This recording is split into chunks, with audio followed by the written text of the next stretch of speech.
सामेन हीअ सियारे जी थधेरी मुंद डिघियूं रातियूं निंढा ॾींहं ऐं अणझल नींहं मिठा मिठा सीउ दुआ टिल शामूं ऐं उतर वाह ते लुॾंदड़ लामूं केॾो न विछोड़ो सुतल आहे हिन मौसम जे कसम ते उतर पार खां ईंदड़ साइबेरिया जा मुसाफ़िर परदेसी पखी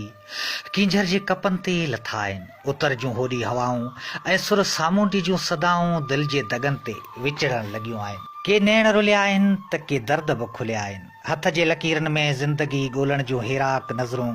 पिरीअ जे पार उॾंदड़ पखियुनि खे सुॾकंदड़ सखियुनि जा सनिया बि आछण लॻियूं आहिनि डिसंबर जो महीनो बि अचण वारो आहे बंदि कमरनि जी अकेलाई ऐं गरम बिस्तरनि जा नफ़ीस अहसास आख़िर कहिड़नि विछोड़नि जा गीत बणिया आहिनि मूंखे कहिड़ी ख़बर त उदास रातियुनि बेक़रार जातियुनि ऐं ममनू मुलाक़ातुनि जा दर्द कहिड़ा हूंदा आहिनि ये मौसम की ठंडक और दिसंबर का महीना तू जो ना आए तुझे याद किया